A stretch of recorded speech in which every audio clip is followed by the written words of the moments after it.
We're in a series called A Light in Dark Places, and we've been talking about things that I think, honestly, lots of churches don't talk about. And I think some of the reasoning for that is, pastors don't want to deal with it, or depending on your churches you grew up in, they would say this is just a spiritual thing. You just need to pray about it a little more, just praying about it. And some of these things go beyond just needing to pray about it, but actually needing some help. So we've talked about mental health and anxiety, depression, wrong or negative thinking. And then today we're going to talk about burnout. As a matter of fact, countless studies show that 60% of Americans deal with burnout. And burnout is a little different than stress. Right? We're not talking about like a working out burnout, right? We all want that kind of burnout. We're talking about like this mental load. So we kind of I kind of wrote it down like this, that stress is your body's immediate reaction to a challenge or demand. We all experience stress. We have moments that are stressful, but burnout is chronic stress that feels never ending. It's that ability to you just cannot turn it off. It's this constant pressure that is constantly weighing down on your life. There is an author, Carey Nieuwhof. He wrote a book called Didn't See It Coming, and he wrote this when he turned 50, and he wrote about several things that he didn't expect to experience. So I guess I have 10 more years until I experience some of these things myself. But he wrote 2 chapters specifically on burnout, and I thought it was so powerful, so I wrote it down, and I have it on the screen for you. But here's some signs of burnout. I want you to see if maybe you can relate to or resonate with one or two of these things, because chances are you're probably dealing with burnout as well. Your passion fades. You just don't seem to care as much. You no longer feel the highs and lows of life. Little things make you disproportionately emotional. It's like the small stuff can just set you off. Everybody drains you. It's not just your spouse, it's everybody drains you. You're becoming cynical. Nothing satisfies you. You can't think straight. Your productivity is dropping. You're self-medicating. You don't laugh anymore. Sleep and time off no longer fuel you. One of the things that he wrote in those chapters was that burnout numbs your heart. And there are some of you that your hearts are numb. You can't feel anything anymore. And if you resonate with multiple things on this list, there's good chances that you are dealing with burnout and you need to get some help. But I think in our society, we think of this idea of burnout. We don't think about it like that. We like to use the word busy, and in America, it's good to be busy. We think busy is good, right? Like when you talk to someone, if you're like, hey, how are things going? Busy, right? Like we gotta say busy, because if you say anything other than busy, then like what are you doing with your life? So we live this 90 to nothing, and we see people just going constantly after it, getting it, and we're like, slay queen, get that, right? Go make that. We feel like Rick Ross every day. I'm hustling. Like it's just constantly like just hustling over and over again. We're pushing more, and we feel like we have to do more, be more, and just do all of the things. And you see on social media everything that people are doing, and you're like, I need to be doing that too. So you're constantly pushing yourself, and then you have all of life's demands, and you just don't know how you can keep doing it. For those of you that have kids, how many of you know that kids drain you?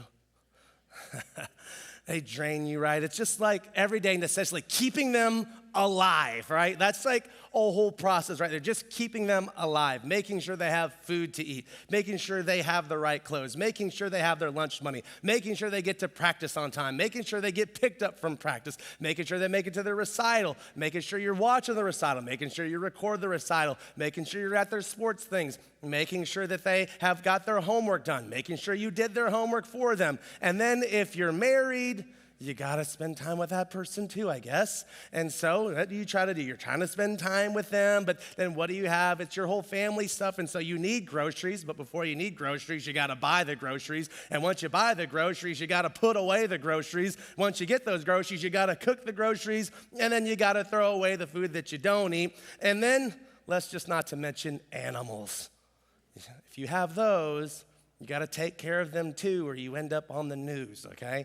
And so then you take care of your animals and you're doing all the things. And if you work and you're getting ready for your next thing and you go to bed and you wake up and you do it all over again. And, oh, we forgot, you have friends. So you had to have this social life. And there's the expectation that you're going to spend time with them. And then when you're spending time with them, what do you say? Life is busy, and everyone is busy, and because everyone is busy, we all think that it's good. And some of us have expectations of ourselves, and we feel guilty because we don't feel like we're doing enough. I need to be doing more. I need to be taking on more. Why isn't my life busier? And I think so many times we miss what God established for us as just human beings, but then especially as followers of Jesus, he established for this idea of rest. In the Old Testament or the Jewish culture, they would call it the Sabbath. And God literally in the very beginning of all creation, this all-powerful, all-knowing God took one whole day to rest and do nothing. And he did that for us to establish, hey, if I'm God and you are my creation and I'm showing you that you need rest, you're gonna need rest too. It doesn't make you more spiritual if you don't rest. It actually might mean the opposite. I like to think that on God's day of rest, he thought up and dreamt up of that one day someone would create football. And I think it's super spiritual just to watch it, all right? Just do nothing, sit at home and watch football. Men are like, yes, that's what I'm talking about. This is the kind of church that I'm going to, right? Think about it. If you want to go Old Testament and you want to do Saturday Sabbath, college football, all right? And then if you want to be like New Testament, hey, we do church on Sundays, that's the NFL. So either way, I'm just saying we should be resting. But we think it's not okay to rest. But I think some of us need to hear that we need to rest. So what do we do if we're dealing with burnout? I want to be very practical with it today. I want to talk about the story that we'll see of a man in the Old Testament. His name was Elijah.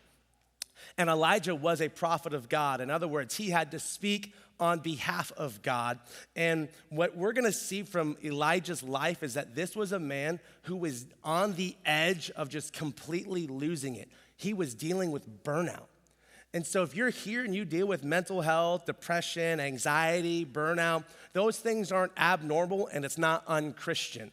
As a matter of fact, if you deal with those things, it makes you human. And the scriptures are filled with countless examples of men and women who dealt with those things because God knew that we would deal with them as well. And so Elijah, as this prophet, God, choosing to speak to him, told him to go to the king. His name was King Ahab. And he had to give him this message, that he was a wicked king, and because of his sin and disobedience to God, that there was going to be a drought, a famine in the land for 3 years. So imagine, just fast forward the story, right? We're in an election year. So just imagine whoever is president this next year, you're speaking on behalf of God, and God tells you that you have to go to them and say to them, listen here, president, you are a wicked person. You are evil, you are sinful, and because your sin, you have disobeyed God, there will be no rain in the entire land for 3 years. Now, it's one thing to say it, it's a whole other thing for it to actually happen. We're not talking about like, oh man, we need some rain, Nakalula Falls, it's got to trickle. I mean, we're talking like a culture and society that was dependent on rain so that they could have produce, and that produce would ultimately feed people. Now, what I love why rain is important is because in that culture, many people worshiped this false god, Baal. I like to call him the god of Hidden Valley, right? Hidden Valley Ranch, anyone? So you know what I'm saying? Like, you know what I'm talking about. He was supposed to be the god of produce and vegetables and food. And the reason why God attacked that was to show that this god Baal wasn't even real. He was fake and made up. That he was truly God. But in a culture that needs water to make crops, you're talking about 3 years of extreme drought where there is no water. There is no food, and when there's no food, people start to get hungry and people are dying. So now this guy, King Ahab, has the resource to begin to chase after Elijah to have him killed. Now, can you imagine spending 3 years on the run, constantly running for your life because someone wants to kill you, and not only do they say it, but they actually have the ability to make it happen. And Elijah sees miracle after miracle after miracle of God's provision in his life, and you can read in 1 Kings chapter 18, which I think is one of the coolest things to ever happen. They had this whole thing to decide whose God was the real God, and it was Elijah, and it was 7,000 prophets of Baal, and they were all there, and it was a sacrifice of whose God would send the fire. And you have to read 1 Kings chapter 18 for yourself, because it is quite comical, some of the things that Elijah was saying to these guys.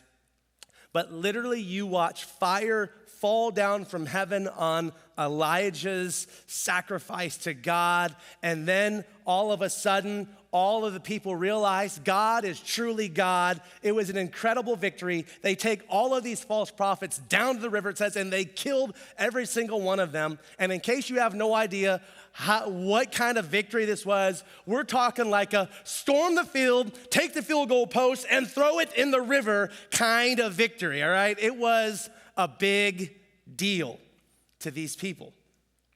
Now, you can imagine as you get into chapter 19 that Elijah is just on the mountaintop of experiencing these victories. And King Ahab goes home and he talks to his wife, and her name was Jezebel. All right, some of you may already have heard this name. And Jezebel was ticked off. She was an evil, evil queen. And so she wanted to have Elijah killed. So she sends him a DM and is like, listen, tomorrow you're going to be dead. Now, if you were Elijah and you just experienced 3 years of God providing for you supernaturally over and over and over and over again, and then you literally just watch fire fall down from heaven, and then 7,000 fake prophets like just completely get slaughtered, you have to be feeling pretty good about yourself, right? Like, last time I checked, there's 5 chains on my neck. Don't put a name to disrespect, right? Like, he's like, listen, you don't even know what's about to happen to you. I'm about to pray right now, and you're about to die, all right? This is the last time anyone's gonna ever know who you are. But that's not what happens to Elijah. I would think I would feel pretty confident, but that's not what takes place. In 1 Kings chapter 19, we'll see in verse 3, here's what actually happens. Elijah was afraid, and he fled for his life, and he went to have a beer. Oh, he went to Beersheba. Beersheba. You have to read the Bible in context. You can't take it out of context, okay? So he goes to a town called Beersheba, a town in Judah, and he left his servant there. And then he went on alone into the wilderness, traveling all day. And he sat down under a solitary broom tree, and he prayed that he might die. I have had enough, Lord, he said. Take my life, for I am no better than my ancestors who have already died. You would think that this guy would be in a place of extreme confidence. But you can imagine that constantly being on the run, constantly needing God to provide, even going through this massive victory, this one threat pushes him over the edge. Now, this is just straight speculation here. We don't know this. Scholars don't know this. All we know is that Jezebel threatened to kill Elijah. She potentially, for all we know, didn't actually try to go through with it. She just threatened him, but it set him over the edge. And you know what that tells me is that God could be working in your life. God can do some incredible things in your life, but it's still, if you live this lifestyle of just burnout and constantly being busy, that one thing can set you off. You could be doing so well, but then one thing can send you in the wrong direction. So burnout causes us to do 3 things, okay? The first thing that it causes us to do is it causes us to run ourselves into the ground. When you're burning out, you're just running yourself into the ground. In verse 3, it says, he was afraid, he fled for his life, he went to this town in Judah. So when you are burning out, we don't want, we just keep going. We think, well, the antidote is just keep doing more. Just keep doing more. Oh, we're tired, we're busy. No, just keep doing more. I got a picture for you here, kind of a map to kind of see. So there's Mount Carmel, right? That's where that whole battle went down. He was in Jezreel. And then you see the town Beersheba. All right, now it looks like just not that much room, but that's actually 100 miles. 100 miles that he took off on foot. So it would take him several days to get to this place. He just took off running. You know, it doesn't make sense that he goes 100 miles away. He hears his life is in danger. He doesn't pray. He doesn't seek God. He just starts running, and he goes off into this journey. And when you're burning out, that's what you just keep doing. Even though you have nothing left in the tank, you just keep going. You just keep doing it, which then you see the second thing it causes us to do is to do it all by yourself. You don't want anyone's help. Look at the end of verse 3. It says, and he left his servant there. In other words, he had a friend with him, and he said, no, you stay here. I need to do this on my own. And when you start to burn out, people around you start to care about you, and they go, hey, how can I help? And what do? We stiff arm them. No, only I can do this. No one else can, only me. I'm the only one who can do blank. I'm the only one who can help. No one else can help me. I have to do this all by myself. And you push away the very help that people are trying to give you, which then you go down to the third thing. We constantly think about the negative things. In verse 4, what does it say? He's just under this tree, and he prayed that he might die. God, I've already had enough. Take my life. I'm no better than my ancestors who've already died. And can you imagine this journey? He's just running. He's like, God, I've been living for you. I'm going to church, doing all the right things. All this stuff happens, and now my life is in danger. What are you doing? Where are you at? And it's just life is on repeat, just running through all the negative things. And some of you just let the negative stuff just go over and over and over and over and over again. So he finally just says, you know what? I just wish I would be dead. That would be better for me if I was just dead. And we would think, many of us think, that in our lowest spots, in our darkest places in life, that God is mad at us. God's mad at, see what he's doing? He's not even there. But it's in our darkest moments that God chooses to meet us, to show us the light. Not to condemn us, but to show us a better way. He gives us exactly what we need. And as we continue reading, it says this in verse 5, Elijah lay down and he slept under the broom tree. But as he was sleeping, an angel touched him and told him to get up and eat. Anyone, you got to go back to the 90s. Remember that TV show, Touched by an Angel? All right, you got to be like my age, right? You don't know. But it was cool back then. So here it was, touched by an angel. He wakes up, and the angel says, get up and eat. And he looked around, and there beside his head was some bread baked on hot stones and a jar of water. So he ate and drank and lay down again. Elijah just needed to rest. He needed a protein bar and some alkaline water, right? That's what we see right there. In verse 7, it says, then the angel of the Lord, now this is important. Angel of the Lord, anytime you read that in the Old Testament specifically, angel of the Lord is a saying, and as you study that out, you find that angel of the Lord is actually Jesus before he becomes Jesus in physical form. So this is God, Jesus, showing up to Elijah. How cool is that? This is Jesus here in the Old Testament showing up to Elijah, and he came to him and he touched him and said, get up, eat some more, or the journey ahead will be too much for you. So he got up and he ate and drank, and the food gave him enough strength to travel 40 days and 40 nights to Mount Sinai, the mountain of God. And one cool little caveat there to Mount Sinai. Mount Sinai is the same mountain where Moses received the 10 commandments from God. It was this holy place. There in verse 9, then he came to a cave where he spent the night. But the Lord said to him, what are you doing here, Elijah? God was preparing Elijah for something in his life that was about to change. Now, I'm not going to read the rest of chapter 19. I would encourage you to read it on your own. But for those of you, as you continue reading it, you're going to see that there's a boogie wonderland that happens in the month of September because Earth, Wind, and Fire show up. Now, you have to be older than me to get that, all right? Gen Z's like, what are you talking about? I'm just saying, all right? But those of you that know, you know.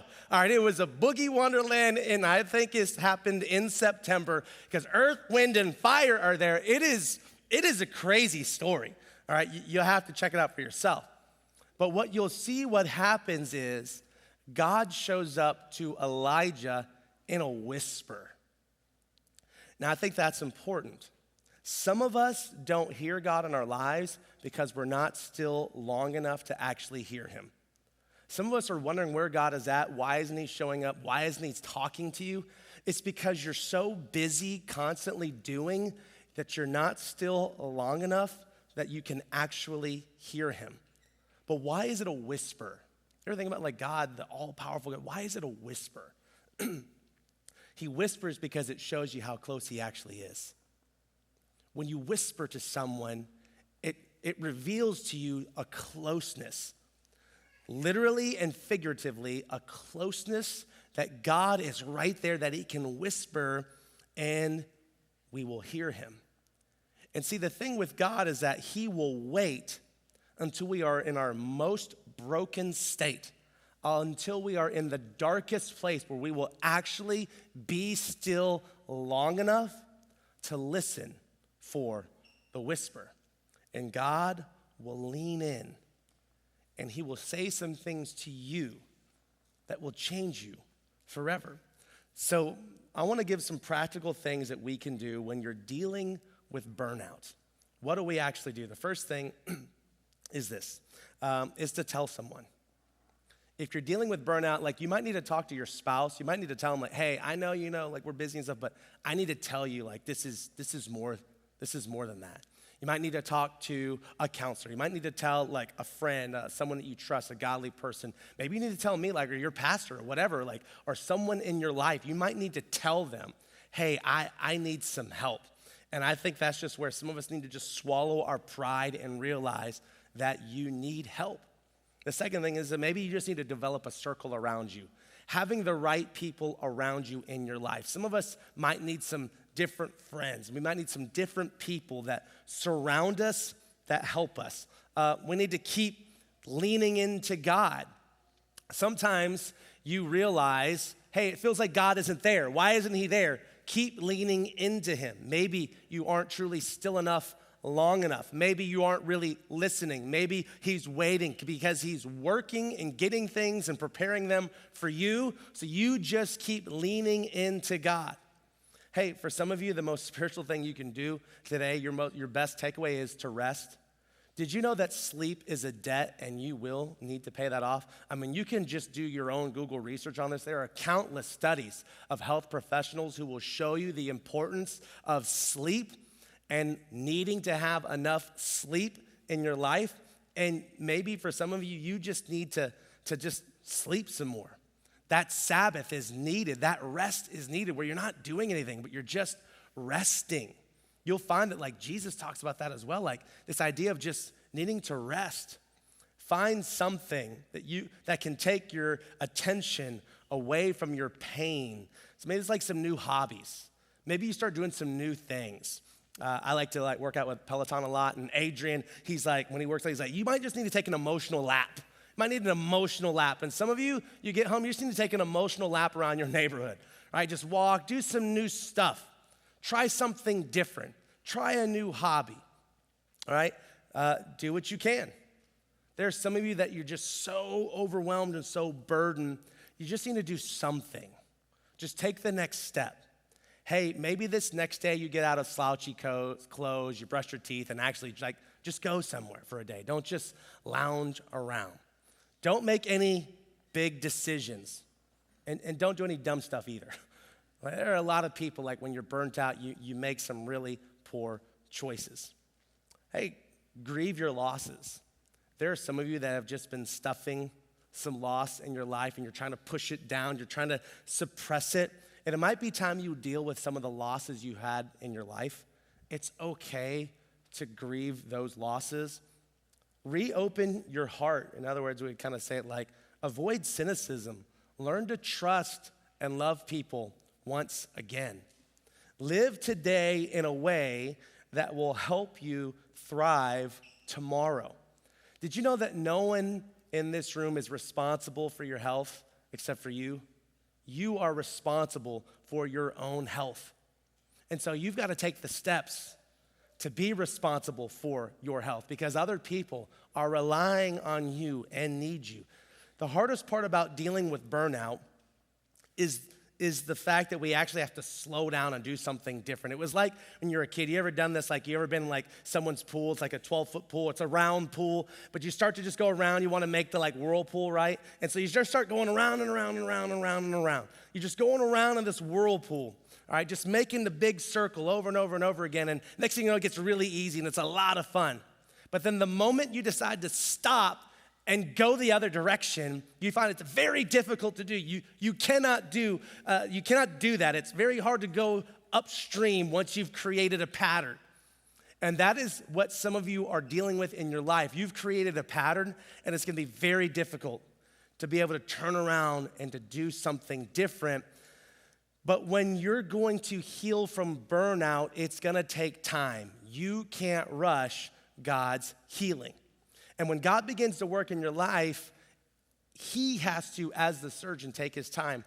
With Elijah, he gave him enough food for 40 days and 40 nights. Now, that journey from where he was at to where Mount Sinai was about another 300 miles. And based off of like what a normal person could walk and length of days, that journey should have only taken him another 12 to 15 days tops. Why did it take him 40 days?